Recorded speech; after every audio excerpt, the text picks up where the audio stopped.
हर हर महादेव सभी को। जय माता जी।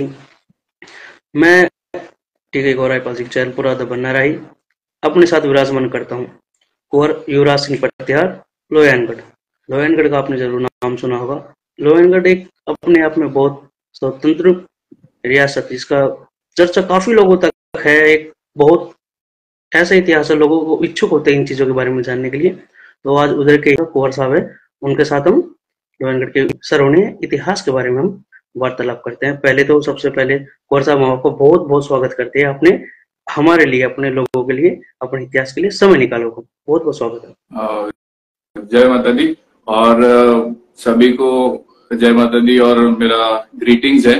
और स्पेशली राही बना, आप बहुत एक अच्छा काम कर रहे हैं। जो लॉस्ट फैमिलीज है या जो रिनाउंड फैमिलीज है उनको आप लेके आ रहे हैं और उनके हिस्ट्री के बारे में जानना चाह रहे हैं, ताकि आगे लोगों को बहुत अच्छा नॉलेज मिले कि क्या कैसे क्या लोग थे एंशिएंट टाइम्स में, और जो राजतंत्र था वहां पे कैसे क्या व्यवस्थाएं होती थी। तो आपका इनिशिएटिव बहुत अच्छा है। मैं आपका चैनल सब्सक्राइब भी किया हुआ है और मैं उस पर देखता हूँ बहुत ही अच्छी रिनाउंड पर्सनालिटीज को आप इनवाइट करते हैं, तो उसके लिए बहुत बहुत धन्यवाद रहे। कोर्सा, हमारे कुछ प्रश्न होते हैं जिस हिसाब से आपके जो इतिहास रहा है उन्हीं चीजों से लेके आपको क्लैन को लेके, इतिहास को लेके कुछ प्रश्न होते हैं। तो हम उन प्रश्नों की शुरुआत करेंगे। सबसे पहले हम ये पूछेंगे कि जो आपका प्रतिहार वंश है, आपकी उस पर उत्पत्ति किस प्रकार से हुई, तो कृपया करके ये बताएं। राइट, प्रतिहार वंश में अगर आप देखेंगे तो बहुत महान योद्धा हुए हैं। मैं चालू करता हूँ नागभट्ट प्रतिहार से, और प्रतिहार वंश 700 से लेके और अब आप समझिए 1100 तक पूरे इंडिया में प्रतिहार राजवंश ने जो था कि राज किया था। नागभट्ट प्रतिहार और उसके बाद मिहिर भोज प्रतिहार जो चक्रवर्ती सम्राट हुए, तो वो ही लाइनेज को हम लोग कैरी करते हुए आ रहे हैं। और उसके बाद जैसे टाइम बीइंग होता गया, दूसरे सारे राजपूत और क्षत्रिय राजवंश आते गए। ऐसा तो हो नहीं सकता कि बहुत टाइम तक मतलब एक ही क्लैन चलता रहे। एंशिएंट टाइम था जो पावर में आता था और वो मतलब पावर दिखाता था। फिर जैसे बहुत सारी रियासतों का उदय हुआ, बहुत सारी रियासतों का, तो मैं आपका ध्यान प्रतिहार डायनेस्टी पे लेके जाना चाहता हूँ। तो मिहिर भोज प्रतिहार हुए, फिर उन्हीं को लाइनोज को कैरी करते हुए हम लोग देवल प्रतिहार हैं, और हम लोग बिलोंग करते हैं लोहयानगढ़ से, जो कि आपका जालौर में है। बट अनफॉर्चुनेटली 1880s में हमारा पूरा फैमिली मतलब क्या बोलना चाहिए कि केसरिया हो गया था। मतलब सब किसी एक युद्ध में, और पूरी फैमिली खत्म हो गई थी। तो उसके जो मतलब पूरे युद्ध में, मतलब उस टाइम पे जो जितने भी प्रतिहार सरदार थे लोहयानगढ़ के, वो सारे मतलब वीर गति को प्राप्त हो गए थे। तो उनमें से हमारे मेरे ग्रेट ग्रैंडफादर के ग्रेट ग्रैंडफादर, उनको युद्ध से अलग रखा गया था, क्योंकि वंश बढ़ाने के लिए। और उनका जो वाइफ थे वो भी प्रेग्नेंट थे, तो पुरोहितों के द्वारा कहा गया कि आप मतलब सब ये लास्ट राइट्स करने के लिए किसी भी एक फैमिली को, जो कि वो उनका उत्तर कार्य जो होता है वो करने के लिए उनको अलग रखा गया। तो क्या हुआ था साहब कि 1857 की जो क्रांति हुई थी अगेंस्ट ब्रिटिशर्स, तो मैं आपको वहां से 1880 तक लेकर आता हूँ। तो लोहयानगढ़ एक मतलब बहुत ही बढ़िया इंडिपेंडेंट छोटी सी स्टेट थी, जो आसपास बहुत बढ़िया जंगलों से घिरी हुई थी। और फिर उसमें जो राणा साल सिंह जी थे, दैट टाइम वो राणा थे वहां के। और उसके बाद में क्या हुआ कि जैसे ही 1870 के बाद में अंग्रेजों ने क्या किया कि जितने भी क्रांतिकारी थे उनको दबाना चालू करा। तो हमारा जो मतलब स्टेट था वो आदिवासी बाहुल्य था, तो और वो इंडिपेंडेंट भी था। वो किसी को टैक्स नहीं देता था, ना ही ब्रिटिशर्स को, और ना ही मतलब दूसरा जो किसी को ना। तो उसमें क्या हुआ कि जो वहां के प्रेजेंट टाइम के राणा साल सिंह जी जो थे, और वो थोड़े अड़ियल जैसे और मतलब फ्यूरियस भी थे, और बिल्कुल अपने लोगों के लिए बिल्कुल डिवोटेड थे और किसी की दबेलदारी में नहीं रहते थे। अंग्रेज लोगों ने इसको लोयानगढ़ को इंडिपेंडेंट स्टेट नहीं माना, वो जोधपुर के अंदर लोयानगढ़ को मानते थे। तो बट ऐसा नहीं था, मतलब प्रतिहार्ष ने मतलब जो सालम सिंह जी थे उन्होंने उसको डिनाई करा। तो देन आफ्टर अंग्रेजों ने बताया कि यार ये लोयानगढ़ के जो लोग हैं वो लूट मार करते हैं, और ऐसा करके एक पूरा फैब्रिकेटेड कहानी बना के और जोधपुर को बोला कि आप इन पे कार्यवाही करें। तो date time Jaswant Singh ji present his highness थे जोधपुर के, और उनके छोटे भाई सर प्रताप।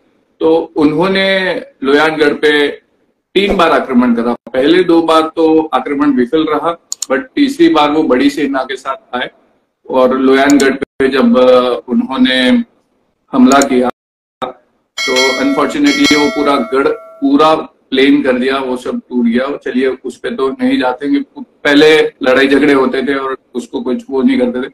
बट अच्छी बात ये थी कि उन्होंने ऐसा सेफ पैसेज भी दिया था लेडीज को और बच्चों को, या जो भी अगर युद्ध में लड़ना नहीं चाहता है वो बोले आप सेफ पैसेज है, आप जा सकते हैं, देन फिर हम लोग युद्ध करेंगे। तो जो भी गढ़ में कुछ लेडीज रही या कुछ बच्चे रहे तो वो उनको जिनको सेफ पैसेज, और जो लड़ना चाह, जो सिर्फ परिहार जो फिर परिवार के जो 200-500 लोग थे वो ही गढ़ में रुके और उन्होंने केसरिया करा। बट जो लास्ट राइट्स के लिए मेरे ग्रेट ग्रैंडफादर के ग्रैंडफादर जिनका नाम था उमेद सिंह जी, और उनके फादर थे राम सिंह जी जो उस लड़ाई में काम आए, और उनके फादर जो थे मोहब्बत सिंह जी, वो राणा साल सिंह जी के कजिन ब्रदर थे। तो हम लोग वही फैमिली से थे। तो जो उमेद सिंह जी, फिर उनको युद्ध से दूर रखा गया। देन फिर पूरा जब हमारा पूरी फैमिली खत्म हो गया, उमेद सिंह जी ने वहां पे फिर उनके सारे लास्ट राइट्स करे। एक हिस्ट्री में बताते हैं कि वहां पे एक कोई छोटे बालक मिले थे, उनको फिर जसवंत सिंह जी ने बड़ा किया और अभी कुछ एक जागीर भी दिया हुआ है, ऐसा मेरे को नॉलेज में है। बट मैं अपना ध्यान मेरे फैमिली की तरफ खींचना चाहता हूँ। तो जब उन्होंने लास्ट राइट किया उमेद सिंह जी ने, देन फिर वो क्योंकि बहुत क्या बोलना चाहिए कि वो भी शस्त्र कला के और वो बहुत विद्वान थे। तो और उनके क्योंकि हम लोग जालोर से ही हैं, तो फिर वो जालोर में वापस आए तो उनको वहां पे बोला भी सर प्रताप ने और जसवंत सिंह जी ने कि अगर आपको कुछ आपको चाहिए तो आप मांग लो। तो बट उन्होंने बोला कि जो मेरा था मेरे को नहीं मिला, तो अब मैं मतलब मांग के क्या लूंगा, जो अगर मेरा होता तो मेरे पास ऑलरेडी होता। तो देन फिर वही उनके पास जो भी गढ़ से तो कुछ नहीं बचा था, बट जो भी कुछ जेवर वेवर होंगे वो लेके देन फिर वो थोड़े टाइम आपका जालोर में रहे। बट क्योंकि उनके कॉन्टैक्ट्स थे, ये रतलाम स्टेट भी जालोर से ही इनायत हुई थी, रतलाम सैलाना। तो देन फिर वो उमेद सिंह जी मतलब मेरे ग्रैंडफादर के ग्रैंडफादर, वो फिर यहाँ पे आ गए और यहाँ पे फिर वो उनका जो भी जमीन वगैरह खरीदी और फिर ऐसे यहाँ पे रहने लगे। कुछ थोड़े टाइम तक स्टेट में भी उन्होंने क्लैरिकल को जॉब किया। देन फिर उसके बाद से मेरे ग्रैंडफादर से तो हम लोग सब ये ब्यूरोक्रेट्स हो गए, कुछ अच्छे सारे सब ऑफिसर्स हो गए, पढ़ने लिखने में तेज थे। तो और पुराने भी बात में ऐसा था कि अब पहले तो जब तक राजतंत्र था जब तक तो राजशाही चलती थी, अब लोकतंत्र है तो उसमें तो जो ब्यूरोक्रेट है वो ही राजा है। तो हम लोग तो वो उसी को ही चीज समझ के और आगे बढ़ते हैं। हुक्म और बहुत कुछ जानने को मिला लोहनगढ़ के बारे में कि अपने आप में एक स्वतंत्र रियासत रही है जिन्होंने ना ब्रिटिशों को ना किसी को टैक्स दिया।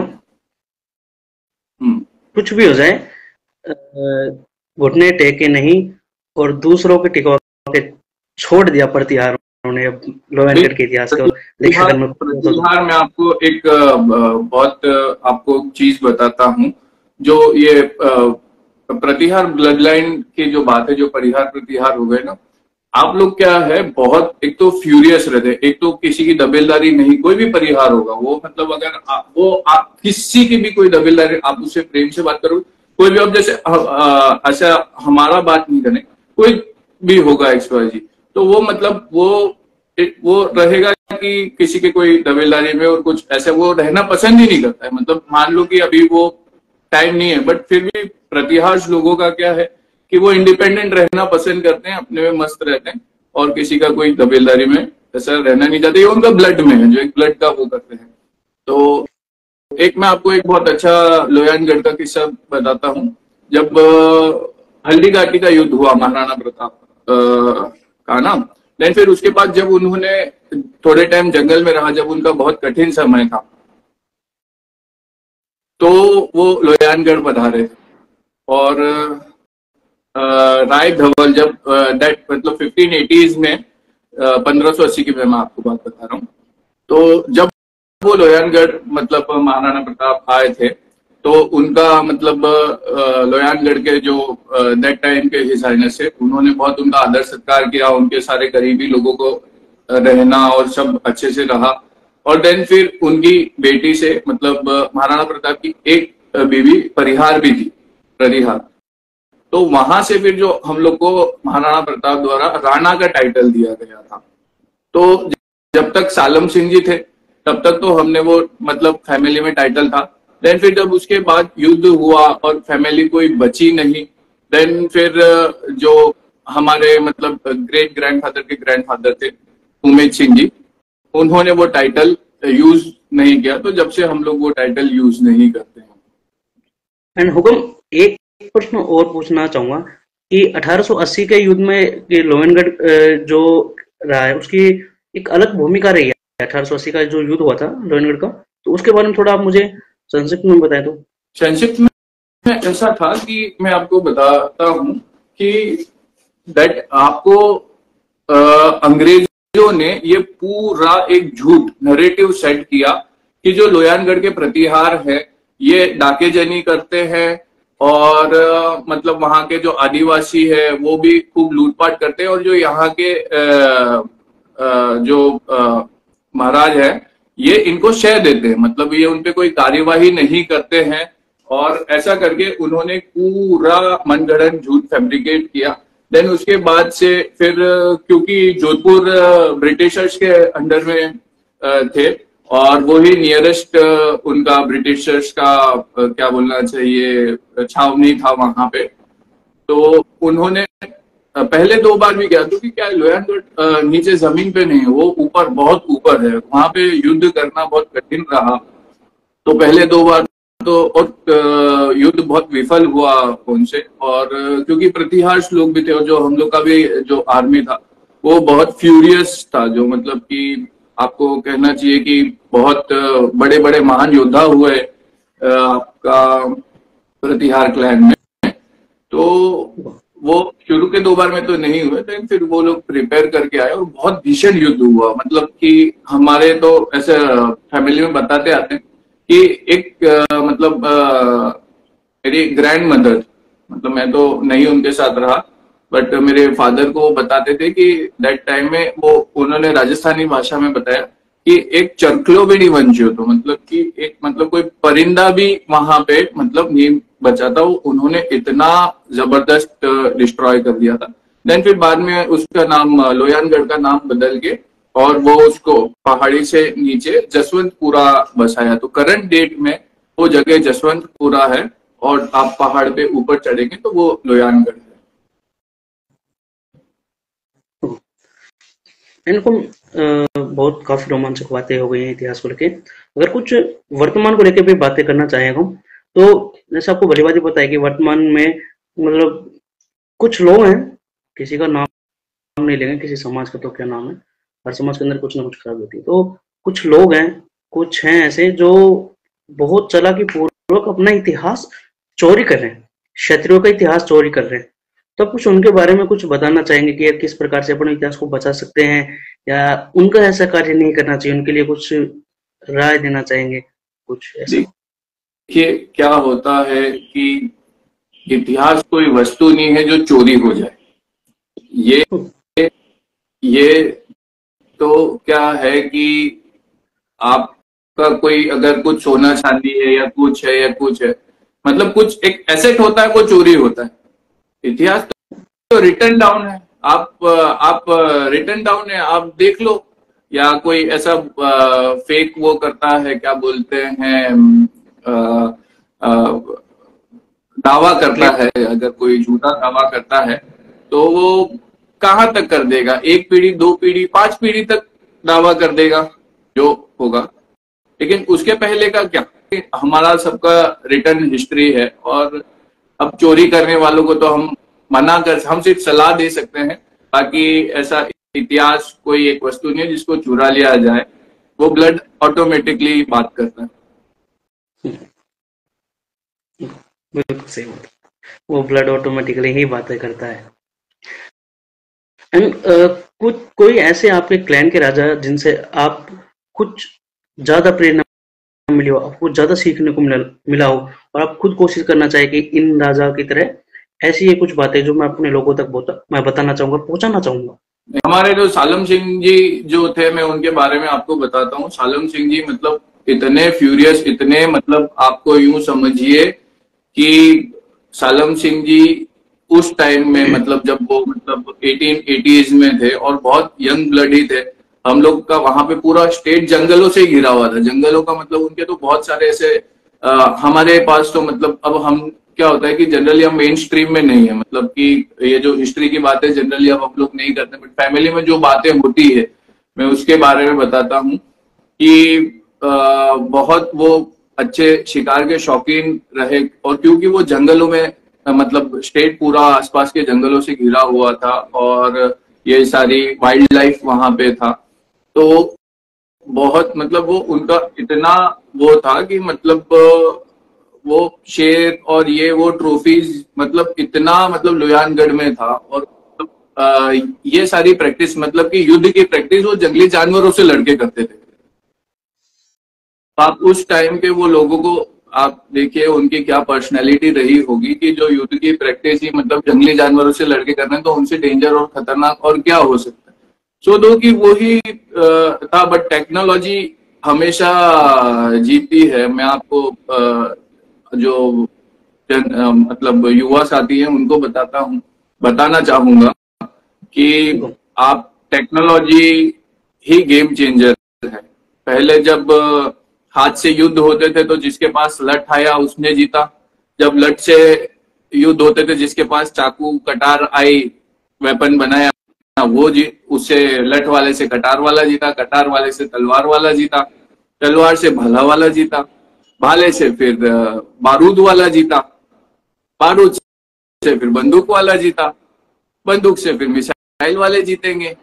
तो क्या होता है, जैसे जैसे आप आज के युवाओं को क्या चाहिए, टेक्नोलॉजी को आप मतलब एक्सेप्टेंस में लाएं। और वही बात है कि जो पुराने लोगों ने गलती करी वो ना करें और टेक्नोलॉजी का साथ दें। आज के जमाने की अगर हम बात करें, मैं तो जनरली जो मेरे युवा साथी होते हैं उनको वही बात करता हूँ कि आप मेन स्ट्रीम में टेक्नोलॉजी से ही अब आप मतलब युद्ध जो होते हैं, क्या ये तो पुरानी बातें थी कि हम शेर पकड़ के मार देते थे, ये वो खैर पुराने लोग होते भी थे और उनकी जरूरतें भी थी, उनकी बॉडी ऐसी थी। लेकिन अब हमको शेर नहीं मारना है, हमको जो टेक्नोलॉजी से युद्ध होता है वो करना चाहिए। और राहिब बना आपका तो मैं बहुत बारंबार धन्यवाद करना चाहता हूँ कि इतने ढूंढ के आप मतलब ऐसी फैमिलीज को लेके आते हैं जो मतलब और अपना इतिहास वो बताते हैं, तो वो उसके लिए बहुत अच्छी बात है राहिब। जैसे आपने बोला कि जो युद्ध की तैयारी जंगलों से करते थे, तो उसमें कुछ बात है क्योंकि हमने देखे हैं राजमहल से जंगलों तक का सफर, लोग क्या ही हमारी इतिहास को चुराएंगे। तो बहुत सही आपने मेरे को बात बोली है कि सबसे बड़ा आपको मुझे जो बहुत अच्छी बात लगी, मेरे को टेक्नोलॉजी वाली बात बहुत अच्छी लगी। आपने बताया कि पहले भाला, फिर तलवार, फिर ये मैं सीरियसली बहुत मेरे को बहुत ज्यादा हिट करी ये चीज, और अपने लोगों को ये चीज समझनी भी चाहिए ये चीजें जरूरी है समझ में आना चाहिए कि आप मतलब आप टेक्नोलॉजी को आप साथ में रखोगे तो आप विजेता बनोगे, और जैसा जैसा आपके पास विश्व विजेता भी बनेगा तो टेक्नोलॉजी से बनेगा। आज के बाद जो अगर कोई अभी ये मिसाइल से और ये इनसे युद्ध होने वाले हैं, थोड़े टाइम बाद सब ये साइबर युद्ध हो जाएंगे। कि आजकल इतना वो हो गया, अगर किसी देश को कुछ बर्बाद करना है, कुछ भी वहां पे साइबर अटैक कर दो, वहां का मतलब साइबर से ही कुछ मतलब आपने क्या बोलना चाहिए, वायरस भेज दिया, वहां का सारा सब चीजें ही बंद हो गई। आपने साइबर से यहीं से कंट्रोल, अगले की मिसाइल अगले के ही घर में फुटवा दो, इतना तक टेक्नोलॉजी आगे जाएगा। और फिर ये लोग बाग जंग में नहीं उतरेंगे, सिर्फ साइबर युद्ध होंगे और उसी में पूरी की पूरी आर्थिक स्थिति है ये वो सब देशों की खराब हो जाएगी। टेक्नोलॉजी पे युवाओं को ध्यान देना चाहिए। और तो राही बना, आप हमसे कुछ मतलब नए जमाने में क्या होना चाहिए वो उस बारे में आप हमसे पूछ सकते हैं। इसकी मैं तो मतलब मेन स्ट्रीम बिजनेस में हूँ, तो बिजनेस से रिलेटेड अगर कोई युवा साथियों को, बिल्कुल अपने लोगों को, अपने जितने भी भाई हैं, क्षत्रिय भाई, सभी को कुछ इस प्रकार से बताएं कि कैसे बिजनेस के अंदर हम तरक्की पा सकते हैं। देखिए, बिजनेस के अंदर भी मैं बताता हूँ, और मैं तो चाहता हूँ कि सबसे पहले तो जो युवा साथी हैं वो तैयारी करें आईएएस आईपीएस की, आईआरएस की। कि पहले क्या होता था, या फिर आप राजनीति में आए। मैं आपको बताता हूँ, पहले तो क्या होता था, राजा होता था, वो शहर का या देश का जो भी स्टेट का राजा हो गया ना, वही सारी पावर्स आज इनके हाथ में आ गई। कलेक्टर क्या है, कलेक्टर एक पूरे जिले का प्रभारी है, जिले का राजा है। तो आपको क्या है, अगर आप पुराना लेगेसी आपके पास नहीं है, कोई बहुत कठिन काम नहीं है, 4-5 साल आप तैयारी करें, कलेक्टर बने आप। मतलब कलेक्टर नहीं बनना है, आपकी अगर थोड़ा सा ऐसा युवाओं में थोड़ा जोश ज्यादा है, आप मिनिस्टर बनिए। विधायक क्या है, सांसद क्या है, ये भी सब राजा है।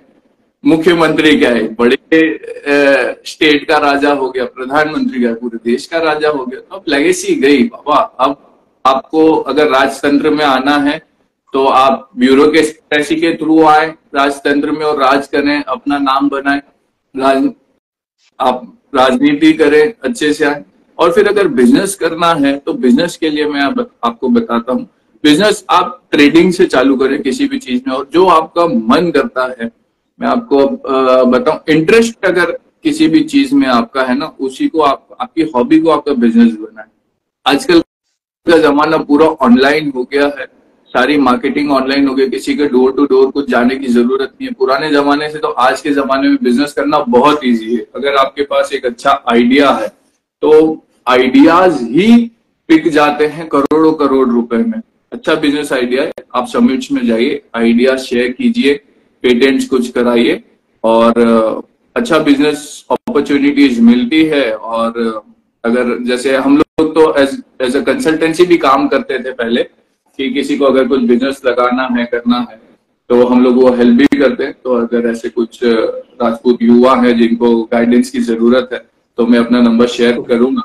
तो बिजनेस से रिलेटेड या कुछ भी अगर ऐसी कुछ किसी को कोई क्वारी है या कुछ करना चाहता है, इसकी मैं बहुत टाइम मतलब मैं चाइना में भी रहा, इंडोनेशिया में भी मैं रहा, और ये नेबरिंग कंट्रीज जितनी भी है, मैं मतलब अच्छे टाइम वहां पे भी रहा। तो ऐसा कुछ वहां से अगर आप कुछ इंपोर्ट एक्सपोर्ट कुछ करना है तो आप बिल्कुल मतलब युवाओं का वेलकम है, एक अच्छी सलाह आप हमसे ले सकते हैं।